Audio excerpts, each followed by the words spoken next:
So we are in the Windsor Pro. I've already given you an overview. So what's so pro about it? Pro comfort, pro safety, pro performance, and pro battery efficiency, and pro space utilization, and everything about this is just upped a scale to make it a lot more enticing.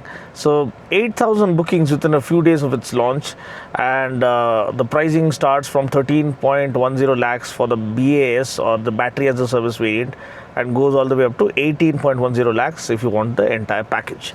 Now this one gets 6 airbags and ADAS level 2. And apart from that, the 52.9 kilowatt battery pack, 449 kilometers range. And here, if you see, you have dedicated driving modes: Eco Plus, Eco, Normal, Sports. Now, no matter which mode I select, the range doesn't change. So that highlights the fact that the way the car responds remains more or less the same. It's just the battery efficiency that matters. Also, this gets a prismatic cell. So what is the advantage? A threefold advantage of prismatic cell. First is better or higher energy density, which optimizes the battery capacity to the max to generate maximum battery efficiency and to extract maximum range out of the battery despite its compact character. Now, point number 2 is the compact character itself. You can actually make the battery a lot more compact with the prismatic cell rather than a cylindrical cell configuration. So prismatic cell allows you to pack the battery pack in a more compact size and deliver more space savings and space efficiency. So that's point number 2. Thirdly is thermal management. This has better thermal management overall when compared to the cylindrical cell configuration. So enough of this theory. The Windsor has been absolutely coming across as a wind of change in this segment, winning many a heart out there, and this follow-up makes things a lot more interesting and a lot more lucrative and more irresistible for all those fanboys out there. So yeah, MG has been setting new standards when it comes to technological innovation and advancements in the EV space, and this one is no exception. You look at this beautiful floating speedo console. As of now, we have 87% SOC, or state of charge, with 371 kilometers of true range. Another thing I love about MG, let's get going and put it into drive mode, release the parking brake, and let's get going now. And we'll talk on the go. So the best part about MG is their claim is never too far from the true range that their cars deliver. So they are claiming 449 kilometers of IDC range, which means the true range will be somewhere around 410 to 420 for sure, which is very close to the IDC range, and maybe it can reach the IDC range if you say for instance now the brake energy recuperation is set to heavy, so it's like heavy engine braking though there's no engine here. So it really stops the car on its own despite you having to use the brake. That's how intense the brake energy recuperation or regeneration is in the heavy mode. So that optimizes battery efficiency to the max, delivering the max range it possibly can. And the prismatic cell further enhances the energy density and the capability to extract every ounce of power and range from this battery pack. So that's another major plus. And the seats are nice and comfortable. You have dual tone interiors now. You have ADAS level 2, advanced driver assistance system. So you have lane keep assist, lane departure warning, collision warning, and whatnot, adaptive cruise control and all those things. So we are always enthusiasts. So oh god, the moment I put it in sports mode, it just gave me a glimpse that, oh, you want to play naughty? Let's get going. So here is a glimpse of how fast the cute and cuddly looking Windsor Pro can go. This is the acceleration test.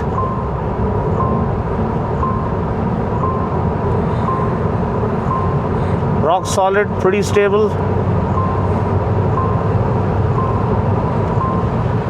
Drop the anchor here. The steering heft is better. even when you're pushing it to the limits. And it's a cute and cuddly MPV, man. It's not meant to be pushed to the limits or redlining all the way like a sports car. So, but still it does a pretty good job even when you're cruising at triple digit speeds. That's what you need to know, because it has ample amount of range. Even if you want to do a quick run to your neighboring district, you can in this with the V2V. You have vehicle to vehicle and vehicle to V2L support as well. Okay, let's see how well we can cruise. So I'll take it to triple digit speeds and see what kind of okay, ADAS is trying to fight its way to keep me in the lane. Okay, so we can cruise at 110, and the brakes are also good enough for you to drop the anchor and cut the speed down in pretty rapid time. So another thing is the massive 15.6-inch display. The camera is the highlight. So first of all, you can see we have a bird's eye view, we have a frontal view, and this goes all the way maxed out. I mean, the kind of resolution and the way they've utilized the entire real estate of the screen makes me you can change the camera angle. See, you're on the right side camera, this is the left camera, this is the rear camera, this is the front camera, this is the 2D view.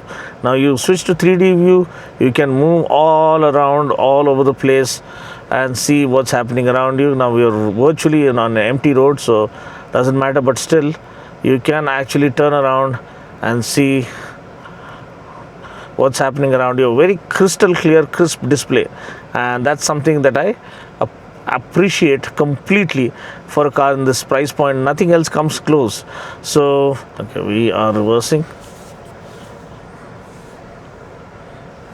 Very clear view of what's happening, pinpoint precision. I'm able to align the car properly the way I want it. See how well I can align it to the corner of the road without being a distraction to anyone. And then switch to drive mode and we get going. I think after crossing 20 kilometers per hour the thing disappears because it doesn't need to serve as a distraction. Now another thing is the intuitive display. Now I think I've already spoken about it in the walk around, but I'll just run through. You have the AC controls right over here.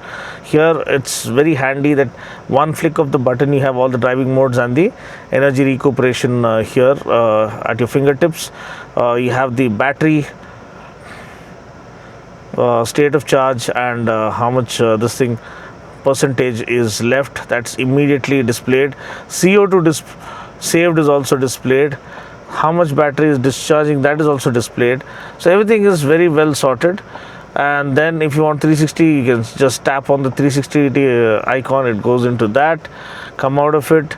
Then if you want Android Auto, Apple CarPlay, wireless Android Auto, Apple CarPlay is mentioned. Here you have Geo7 and other apps. Then you have the main menu right over here. You have 9 speakers including a subwoofer, I think so. Audio clarity is decent enough. The reception of the radio is a little distractive. It's not very smooth and clean, so it gets disrupted every now and then. So I think that's been a case with almost all the MG cars I've noticed. I hope they work on that antenna thing, antenna band, to make sure. Okay, here you have driving this thing, then follow me home headlamp setting. Here you have driving assistant, which is your ADAS functions. Lane departure is turned on, I'll turn it off. And then collision is also turned on and turn it off. I think that thing, if it is turned off, it's better it doesn't activate. So every time you turn off and turn on the car, it activates. So that becomes a little irritating and annoying. Okay, automatic headlamp, all these things are there. Then tailgate on or off, sunshade fully closed, rear view, side mirror adjust. You use the button here and then it is properly set. Okay, now move to left and I can assign or move the this thing as per my vision will. Okay, that's well done. Fully closed, fully open.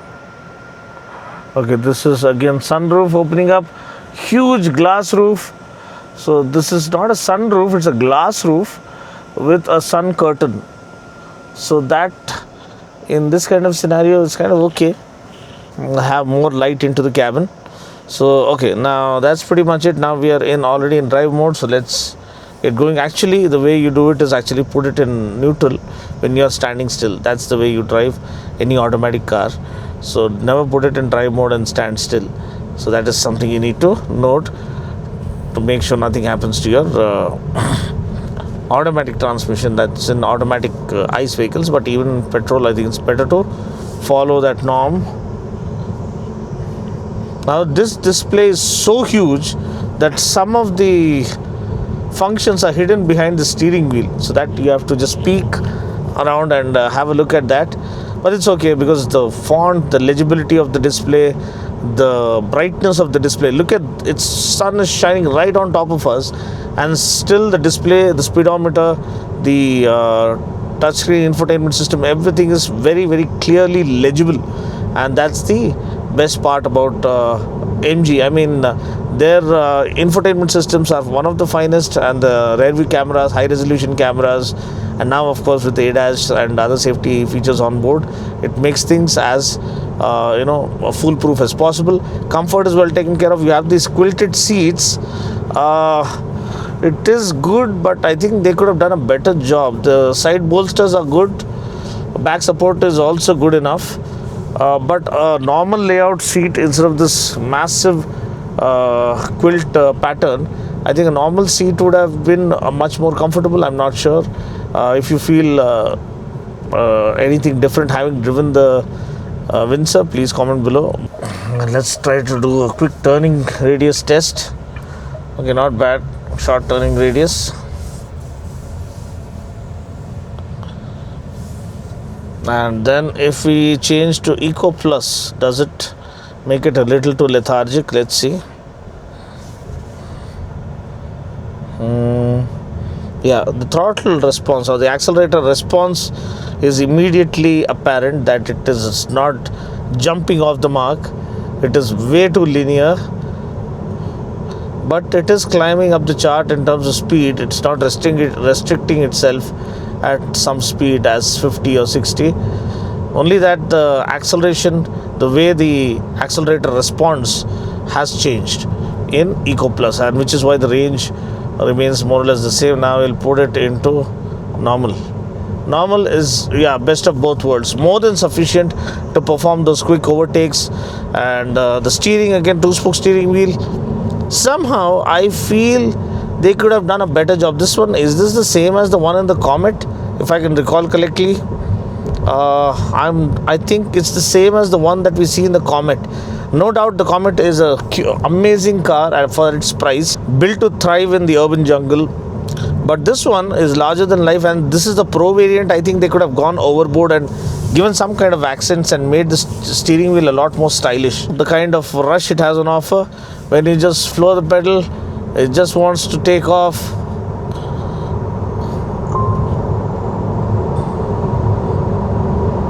Oh man. Oh, crazy. Absolutely crazy.